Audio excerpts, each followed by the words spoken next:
우리가 지금 마태복음을 시작하면서 소위 크리스마스 스토리라고 하는 것을 우리가 계속 만나왔었죠. 동방 박사들이 큰 별을 보고 베들레헴에 가서 아기 예수님을 경배하는 이야기, 또 헤롯 대왕이 2살 이하의 모든 유대 사내 아이들을 죽여라 라고 그렇게 명령했던 그 무시무시한 이야기, 또 그 위기를 피해서 요셉의 가정이 애굽으로 도피했던 이야기, 그리고 헤롯 대왕이 죽고 다시 요셉의 가족이 이제 돌아와서 베들레헴에 머물려고 했다가 갈릴리 나사렛에 머물러서 예수님의 유아 시절을 보냈던 이야기까지가 2장에 있는, 그리고 지난주 우리가 보았던 말씀입니다. 오늘은 이제 우리가 3장을 보게 되는데, 이 2장과 3장 사이에는 시간이 훌쩍 넘어가 버리죠. 무려 한 30년의 시간이 넘어가 버립니다. 그리고 이제 예수님께서 이제 본격적으로 공생의 사역을 시작하는 그 시점에 지금 와 있는 것입니다. 30년이 흐른 이 3장에서 처음 만나는 주인공은 예수님이 아니라 세례 요한이라는 사람이에요. 이 세례 요한의 인상착의가 자세히 나오죠. 3장 1절에 보니까 광야에서 큰 소리로 외치는 그런 장면이 나옵니다. 그리고 3장 4절에 보니까 그의 행색이 나오는데 낙타 털옷을 입고 허리에 가죽띠를 띠고, 그리고 뭘 먹었습니까? 메뚜기와 석청, 석청은 야생꿀을 말한다. 야생꿀, 석청을 먹고 살았다, 이렇게 되어 있어요. 그럼 그 당시 유대인들에게 계속해서 반복해서 전하는 메시지가 하나 있었어요. 그리고 그것은 상당히 직설적인 내용이었어요. 따라합시다. 회개하라, 천국이 가까웠느니라. 이 메시지를 계속 전하는 거예요. 회개하라, 천국이 가까웠느니라. 여러분, 이 말씀은 이스라엘 유대인들에게 어떻게 받아들여졌을까요? 이것은 지금 뭘 얘기하는 거예요? 너희들은 지금 잘못 살고 있다라고 하는 걸 얘기하는 거예요. 유대인들은 지금 나름대로 율법을 지키며 잘 살고 있다고 생각했는데, 요한은 전혀 그것을 인정하지 않는 거예요. 죄를 뉘우치고 돌아와야 된다고 청중들에게 지금 선포하고 있는 거예요. 그러면서 천국이 가까이 오고 있다 경고해요. 자, 여러분들에게 질문 하나 할게요. 여러분, 천국은 가는 겁니까? 오는 겁니까? 천국은? 이 질문의 의도를 모르니까 답을 못 하시는 것 같아요. 천국은 가는 겁니까? 오는 겁니까? 자, 우리는 보통 천국을 간다 이렇게 얘기해요. 천국 간다. 그런데 여러분, 세례 요한도 그랬지만 예수님도 우리들에게 천국 간다라고 하는 말씀을 하시지 않고 어떻게 했냐면 천국이 오고 있다, 천국이 온다라고 말씀하셨어요. 그러니까 천국 간다라고 하는 말은 우리가 죽어서 새로운 내세로, 새로운 어떤 세계로 간다라고 하는 것을 의미하는데, 예수님은 죽어서 천국 가는 그런 말씀을 하기보다는 현재 우리의 삶에 천국이 뭐예요? 하나님 나라가 임한다고 말씀하시는 거예요. 그래서 여러분, 주기도문 또 질문할게요. 주기도문에서 나라에 임하시오며입니까? 나라가 임하시오며입니까? 나라? 네, 너무 자신있게 나라에 해가지고 지금 제가 좀 당황스러웠는데요. 나라가. 천국이 가는 게, 천국 가는 게 아니고 천국이 우리의 삶에 오는 거고요. 하나님 나라가 우리에게 임하시오며예요. 천국이 임한다는 걸 뭘 의미할까? 다시 한번 우리 3장 2절을 보면 회개하라, 천국에 가까웠느니라, 이 말씀은 두 가지로 해석할 수 있을 것 같아요. 첫 번째는 뭐냐면 회개하라, 그리하면 천국이 가까이 왔느니라. 두 번째로 해석할 수도 있어요. 회개하라, 그렇지 않으면 천국이 가까이 왔느니라. 그리하면이냐 그렇지 아니하면이냐에 따라서 이 천국의 개념이 완전히 달라져요. 오늘 이 시간 여러분, 하나님께 회개하면 천국의 은혜를 우리가 받게 될 줄 믿습니다. 이것이 첫 번째 해석이죠. 오늘 이 시간 우리가 진심으로 우리의 잘못을 뉘우치고 정말 진심으로 회개하면 그때 하나님께서 임재하신다는 거예요. 여러분, 하나님 나라 천국은 어떤 곳이에요? 하나님이 임하셔서 우리를 다스리는 나라. 이것이 천국인 거예요. 오늘 여러분, 우리가 회개할 때 하나님이 임하시고 우리를 지배하시고 우리를 인도하여 주실 줄 믿습니다. 근데 세례 요한은 사실은 첫 번째 해석이라기보다 두 번째 해석에 가까워요. 회개하라. 만일 너희들이 회개하지 않는다면 천국이 임하여 하나님의 강력한 심판이 임할 것이다. 이것이 세례 요한의 경고예요. 여러분, 오늘 이 예배가 우리가 회개해야 될 마지막 기회일지 몰라요. 우리는 항상 그런 종말론적인 그런 신앙을 가지고 살아야 돼요. 오늘이 마지막일지 몰라요. 오늘이 처음이자 마지막일지 모른다라고 하는 그런 종말론적 그런 신앙을 가지고 살아야 돼요. 천국이 임하기 전에 우리가 진심으로 회개하고 돌아가는 그런 주일 되시기를 주님의 이름으로 축원합니다. 여러분, 우리는 왜 지금 오늘 이렇게 모였습니까? 우리가 왜 주일 예배를 드리는 겁니까? 우리가 하나님을 만나서 은혜도 받고 우리가 바라는 것을 응답도 받고 축복도 받고 성공도 하고 마음의 위안과 평안을 얻기 위해서 우리가 예배 드리는 것일 수도 있어요. 하지만 이전에 우리가 이 예배 시간에 우리가 예배하면서 들어야 될 말씀은 따라합시다. 회개하라.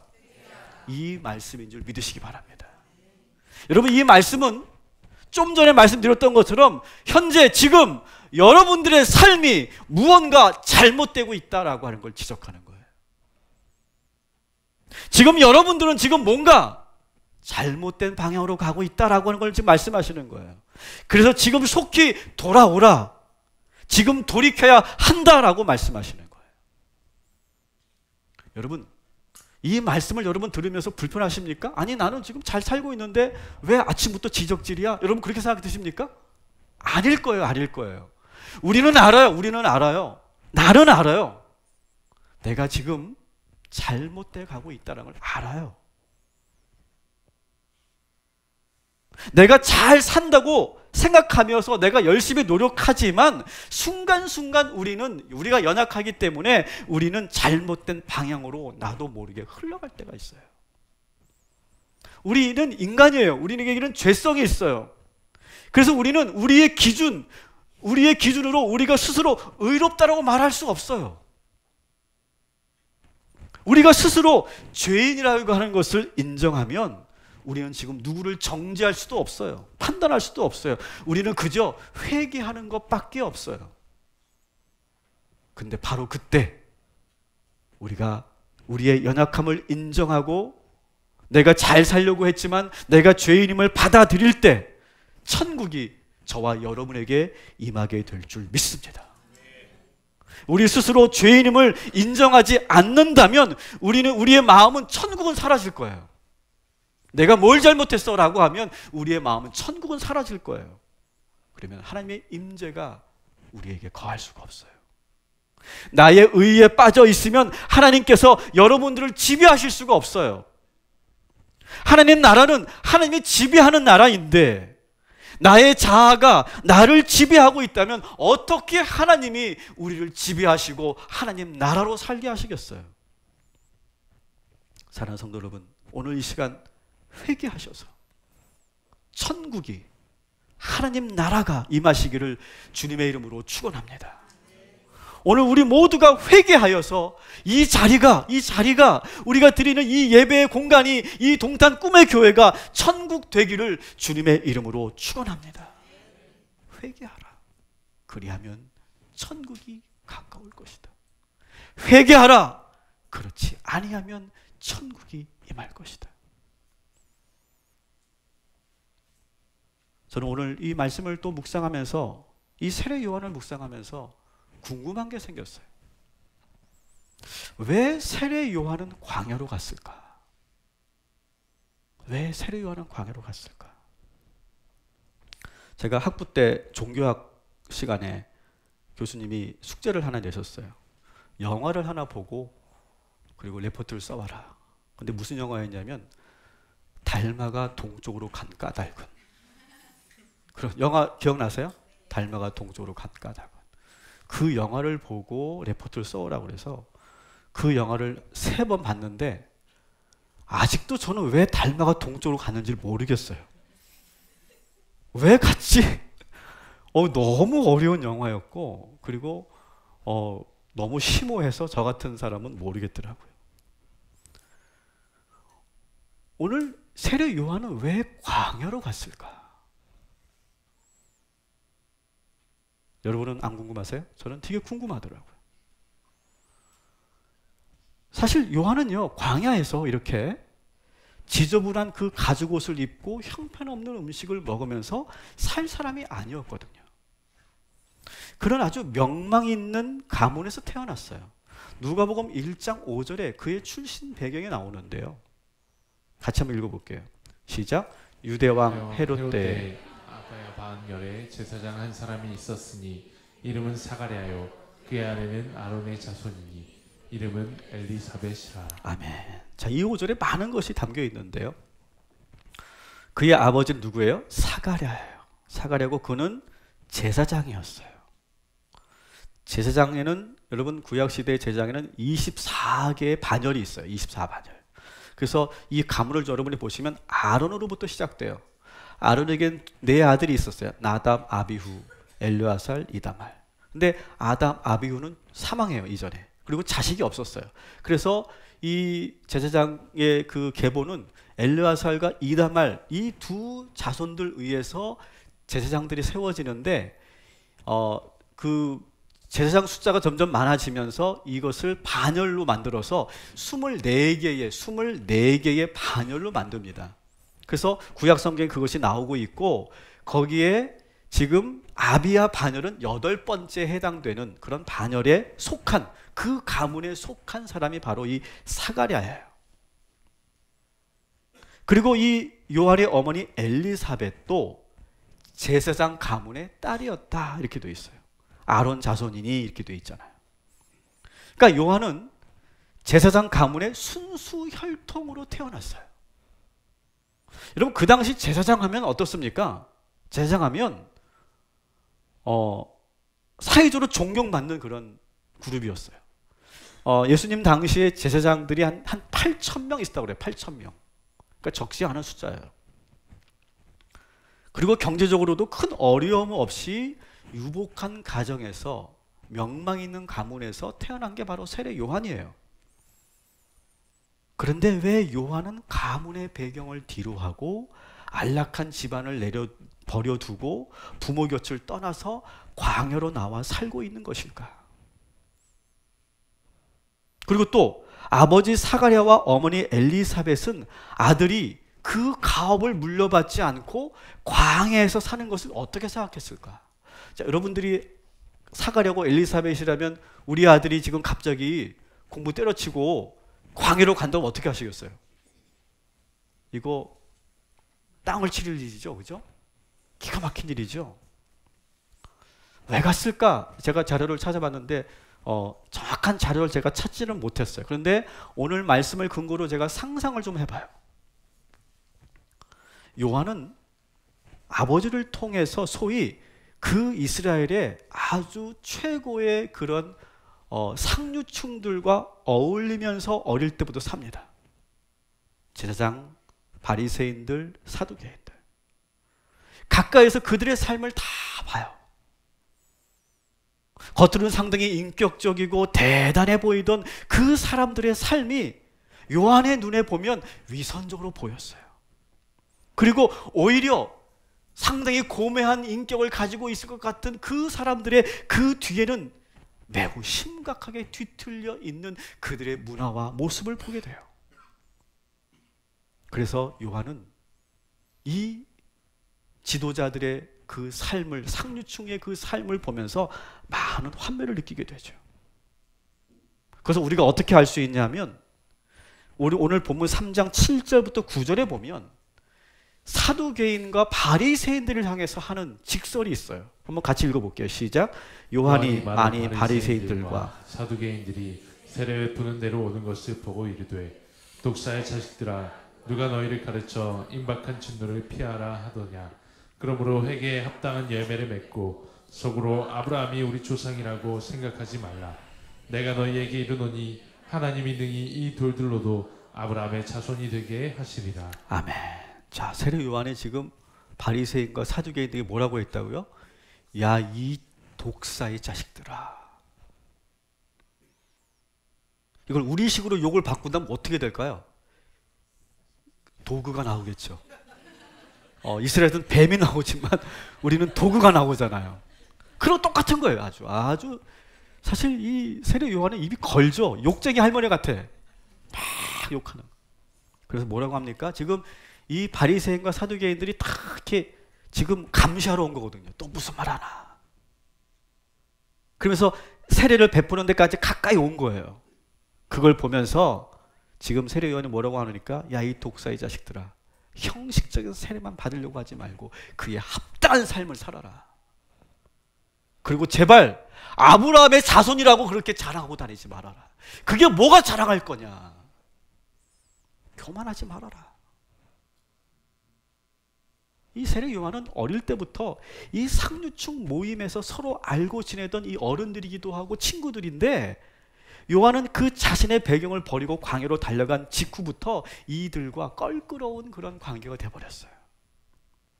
그는 좋은 집에서 좋은 음식을 먹으며 살았던 그때가 전혀 행복하지 않았던 거예요. 차라리 지금 광야에서 메뚜기와 석청을 먹으며 사는 것이 더 행복했어요. 어렸을 때부터 철저하게 성경을 배우며 살았던 요한은 지금 현재 종교 지도자들이 사는 모습과 성경에 나오는 선지자들의 모습이 너무나 다르다는 것을 알고 많은 고민에 빠져 있었어요. 더구나 이 상류층에 있는 사람들은 지위와 부를 대물림하기 위해서 어려서부터 자녀들에게 상류층의 특별한 교육을 받고 있었어요. 거기에 대해서 이 요한은 회의를 느꼈던 거예요. 그래서 그는 할아버지와 아버지의 대를 이어서 제사장이 되고 싶지 않았어요. 그의 롤모델은 누구였느냐? 따라합시다. 엘리야.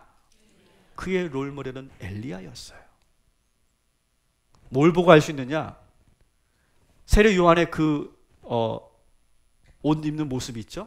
그죠? 낙타 털옷을 입고 허리에 가죽띠를 떴다고 그랬잖아요. 이게 엘리야가 하고 다녔던 행색이었어요.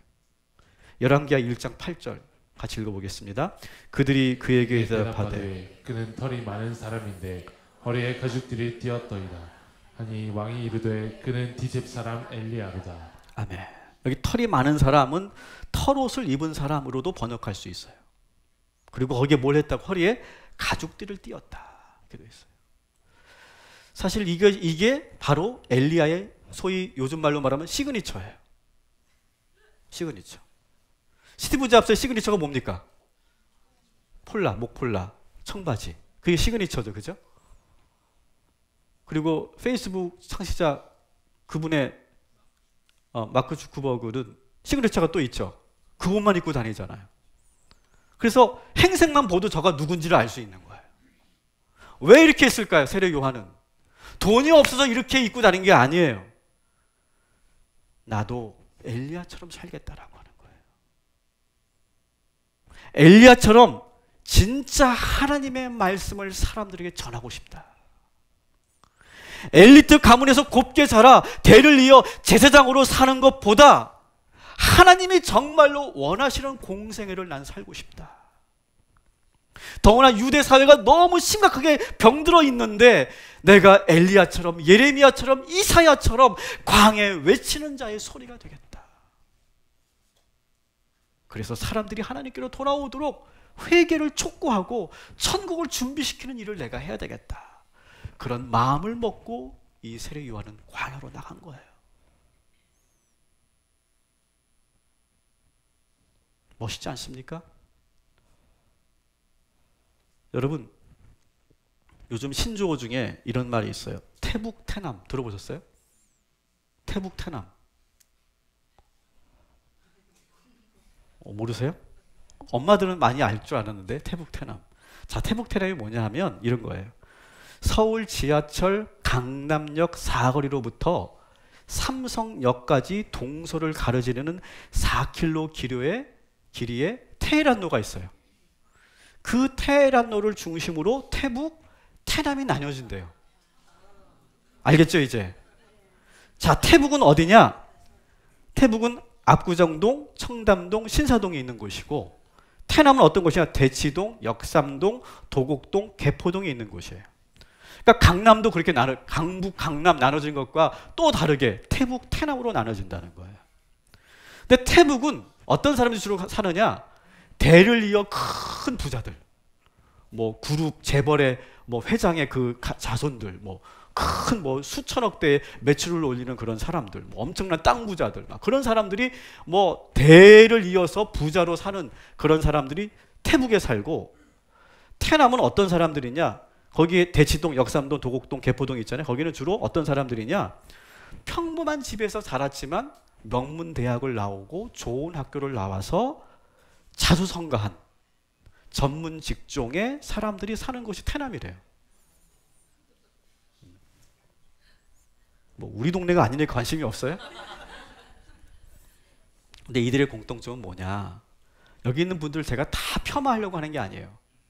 근데 이 지역의 문화와 관심사가 뭐냐? 전반적인. 혹시 여기 태남 사시는 분 안 계시죠?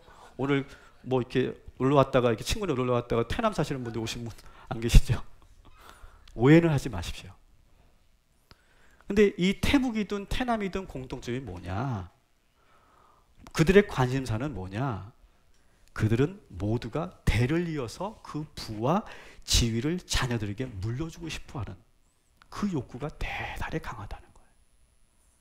왜? 너무 좋으니까 지금 이 삶이. 그걸 우리 아이들에게 그대로 물려주고 싶어. 근데 태북 사람들은 돈이 많으니까 좀 여유가 있어. 물려주는 거. 뭐 물려주면 되니까 그냥. 근데 태남 사람들은 좀 조급한 거야. 그래서 우리 아이들을 어떻게 해야 돼요? 나처럼 명문대학을 무조건 가야 돼. 서울대 의대를 가야 되고 서울대 법대를 무조건 가야 되는 거예요. 그래서 이 태남에 있는 엄마들은 이 서민들이 상상할 수도 없는 그러한 교육료를 가지고 있다는 거죠. 그런 의미에서 본다면 이 세례 요한의 부모는 자식 교육에 실패한 부모처럼 보여요. 그렇죠? 그 가업을 물려주지 못했으니까요. 세례 요한은 아버지의 대를 이어 제사장이 되지 못했으니까 실패한 인생처럼 보여요. 그러나 세례 요한은 전혀 그렇게 생각하지 않는다는 거예요. 그의 사명이 분명히 나와요. 3장 3절 같이 읽어볼게요. 시작. 그는 선지자 이사야를 통하여 말씀하신 자라 일러스되 광야에 외치는 자의 소리가 있어 이르되 너희는 주의 길을 준비하라 그가 오시기를 곧게 하라 하였느니라. 아멘. 여러분, 저는 이 3절이 정말 감동이 되고 은혜가 됐어요. 세례 요한이 자기 자신을 뭐라고 얘기하느냐? 따라합시다. 나는 광야에 외치는 소리다. 나는 주의 길, 메시아의 길을 예비하는 자다. 그가 오실 길을 미리 닦는 자다. 자기를 그렇게 규정해요. 그는 절대로 자기가 주인공이 되겠다고 말하지 않아요. 놀라운 것은 자기를 뭐라고 얘기하냐면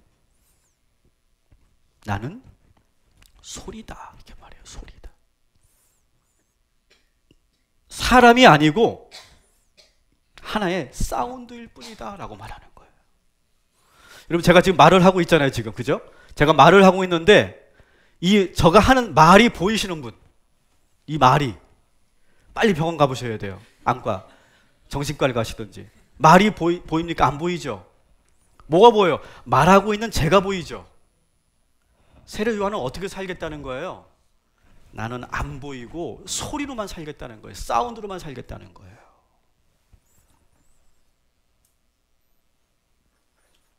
여러분, 우리가 살고 있는 이 세상과 정반대 아닙니까? 현대 사회는 우리 모두에게 이렇게 속삭입니다. 내 인생의 주인은 너다. 네 인생의 주인은 너야, 너. 그리고 우리는 모두가 스타가 될 수 있어. 그래서 학교에서는 학교의 교육 이념이 뭡니까? 글로벌 리더를 키우는 학교. 모두가 다 잘 섬기고 건강한 이인자가 되고 좋은 팔로워가 되라고 가르치지 않고 모두가 주인공이 되고 싶어하고 모두가 주인공이 되게 만들겠다고 그들의 욕망을 끌어들여서 많은 그런 상업과 산업들이 일어나고 있어요. 오늘 이 마태복음은 그 부자들이 많았던 마태 공동체 성도들에게 이렇게 말하는 거예요.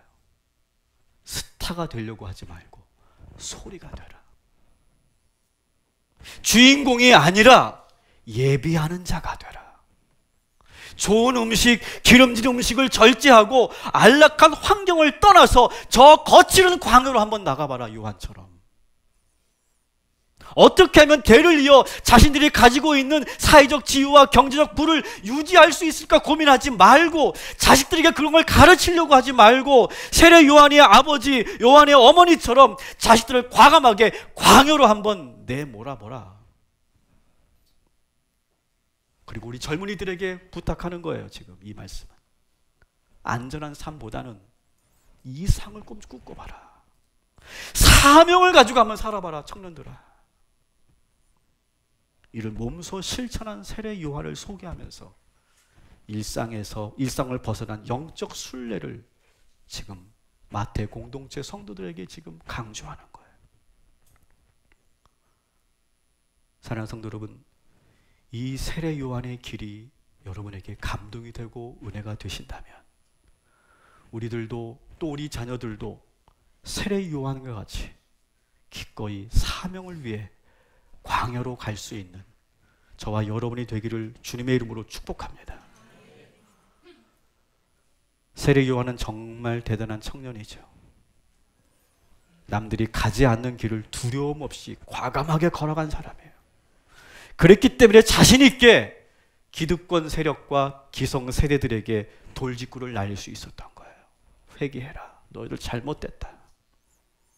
이 메시지가 유대 사회에 큰 파장을 일으키고 있어요. 이 젊은이 한 사람이. 그런데 또 오늘 또 한 젊은이가 등장을 하죠. 그게 바로 누굴까요? 따라합시다. 청년 예수. 이제 예수님이 등장하는데 이 등장할 때 예수님의 나이는 저보다 20살이나 어려요. 젊어요. 13절 같이 읽어볼게요. 같이 읽습니다. 시작. 이때 예수께서 갈릴리로부터 요단강에 이르러 요한에게 세례를 받으려 하시니. 아멘. 이 대목부터 이제 예수님의 공생애가 시작되는데요. 갈릴리 나사렛에서 요단강으로 내려와서 지금 세례 요한에게 세례를 받으려고 해요. 근데 그때 3장 14절에 보니까 이 요한이 되게 난감해합니다. 제가 어떻게 당신에게 세례를 베풉니까? 오히려 제가 세례를 받아야 될 몸인데 어떻게 저에게 오십니까? 라고 난감해합니다.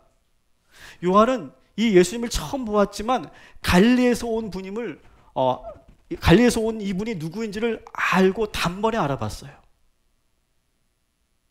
근데 그때 예수님께서 이렇게 말씀하시죠. 15절에 같이 읽습니다. 예수께서 대답하여 이르시되 이제 허락하라. 우리가 이와 같이 하여 모든 일을 이루는 것이 합당하니라 하시니 이에 요한이 허락하는지라. 아멘. 자, 이것을 다시 한번 제가 이렇게 바꿔서 말하면, 제가 당신에게 세례를 받는 것이 하나님의 뜻입니다. 이렇게 말하고 예수님이, 하나님의 아들 예수님이 무릎을 꿇고 자기의 몸을 세례 요한에게 맡겨요. 여러분, 이 광경은요, 그 당시 계층이 분명하고 신분이 뚜렷한 이 권위주의적인 사회에서는 한 번도 볼 수 없는 풍경이에요. 이 장면을 본 많은 사람들이 놀라워하고 있어요. 이 두 젊은이, 이 세례 요한과 청년 예수가 보여주는 이 모습은 시대를 뛰어넘는 이 사회를 발칵 뒤집어 놓을 만한 그런 일의 시작이었던 거예요. 하나님께서 이 아름다운 광경을 그냥 바라만 볼 수 없었어요. 그래서 16절 17절에 하나님께서 임하십니다. 같이 읽습니다. 예수께서 세례를 받으시고 곧 물에서 올라오실새 하늘이 열리고 하나님의 성령이 비둘기같이 내려 자기 위에 임하심을 보시더니 하늘로부터 소리가 있어 말씀하시되 이는 내 사랑하는 아들이요 내 기뻐하는 자라 하시니라. 아멘. 하나님이 기뻐하신 거예요. 이 모습이. 자기의 신분과 자기의 위치와 자기의 자아를 내려놓고 무릎을 꿇고 세례 받으시는 그 예수님의 모습. 이 모습을 보면서 하늘이 열리고 성령이 비둘기같이 임하였어요. 그리고 소리가 들립니다. 이는 내 사랑하는 아들이요 내 기뻐하는 자라. 여러분, 이 장면은 두 인물이, 세례 요한은 소리로 살겠다, 광야의 소리로 살겠다, 나는 안락함을 뒤로하고 나는 광야에서 소리로 살겠다. 그리고 예수님은 겸손하게 자신의 지위를 내려놓고 자기의 자아를 내려놓고 겸손하게 세례를 받으시는 이 장면을 지금 우리들에게 보여주시고 있어요. 여러분, 오늘 이 시간 하나님의 임재를 원하신다면 오늘 두 가지를 하십시오. 첫 번째는 회개하시기 바랍니다. 그러면 오늘 우리 모임 가운데 여러분의 영혼의 천국이 임하게 될 줄 믿습니다. 하나님이 여러분을 지배하는 나라, 하나님 나라를 여러분이 살게 될 줄 믿습니다. 그리고 여러분의 자아를 내려놓고 무릎을 꿇고 예수님처럼 성령의 세례를 받으시기 바랍니다. 그러면 하늘문이 열리고 비둘기같이 온유한 성령이 임하여서 우리의 마음을 새롭게 하시고 우리의 더러운 죄를 깨끗게 하여 주실 줄 믿습니다. 그리고 성자 예수님을 인정하고 축복하셨던 것처럼 오늘 하나님께서 하늘문이 열린 상태에서 여러분들을 인정하시고 칭찬하여 주실 줄 믿습니다. 이는 내 아들이다. 이는 내 사랑하는 딸이다. 마지막으로 여러분, 대를 이어 이 세상에서 잘 살려고 노력하기보다 우리 부모와 우리 자녀 모두가 온전히 하나님의 말씀대로 살고 진리 가운데로 행하고 그것이 광야라고 해도 십자가의 좁은 길이라 해도 엘리야처럼 세례 요한처럼 그리고 예수님처럼 그 길을 따라가는 저와 여러분이 되기를 주님의 이름으로 축원합니다.